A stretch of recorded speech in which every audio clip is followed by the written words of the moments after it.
Before you jump into any sort of learning project, it's always good to understand your motivation. In other words, it's helpful to ask yourself, why am I investing my time into this course rather than into something else? In this chapter, we're going to hear some good universal reasons for learning to learn, but before doing that, ask yourself what's brought you personally to this course. Pause the video now, ask yourself, why am I following this course? Then write down as many reasons as you can think of in no more than 5 minutes. Okay? You've just listed your personal reasons for learning to learn. You should keep these in mind and refer back to them from time to time so they remind you of your initial motivation and hopefully help you complete the course. Now I'm going to give you some more universal reasons for learning to learn. Learning to learn is a key skill and attitude because it allows you to open the doors to any new future. Knowing how to learn and wanting to learn are essential to your personal development and to your professional success.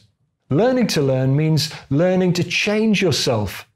And changing yourself is essential if you want to keep up and do well in today's world, a world which is defined by constant change. Learning to learn can certainly involve developing more knowledge, but it's not only about knowledge.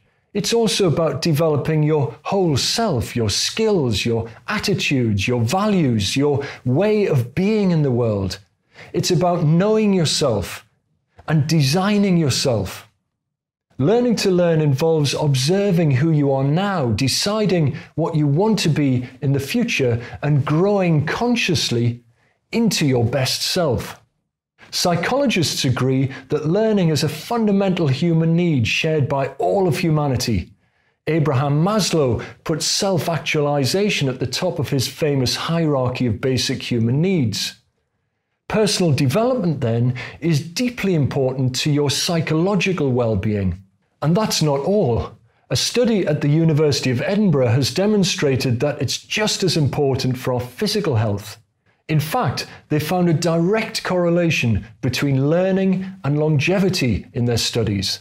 The more an individual participates in lifelong learning, the longer they live. Learning to learn will also help you respond to a fundamental professional need. Being able and willing to constantly acquire new knowledge and new skills is an absolute necessity for keeping up with a constantly changing workplace. This is more important today than ever, and it will become increasingly important. Let's think about the obsolescence of skills. A few thousand years ago, we were living in a largely agricultural age. During that time, your economic well-being depended largely on physical strength and endurance. Then we entered the industrial age. We began working less in fields and more in factories.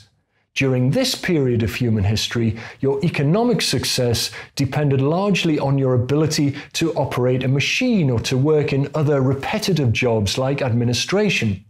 During that time, for many people, a career path was quite straightforward. You studied for a job, you practiced that job for years, and then you retired. But that path was pretty much destroyed when we entered the information age. The age of the knowledge economy in the second half of the 20th century. In this phase of human history, many of us moved from a model of employed for life to a model of lifetime employability. In today's knowledge economy, a technological innovation can render an entire industry virtually obsolete overnight. Career paths disappear in a second, but equally new jobs can appear just as quickly. Today, you need to be ready to be effective and happy in many different jobs over your lifetime. And your success and your happiness at work depends, therefore, on your ability and willingness to learn new knowledge, new skills, and new competencies throughout your life. I hope this doesn't all sound too stressful. We do live in a new age. But by adopting a positive learning stance and by becoming a self-directed learner, you'll have some essential tools to help you thrive in the new world and to create a better world. In the next chapter, we're going to look at your relationship with learning.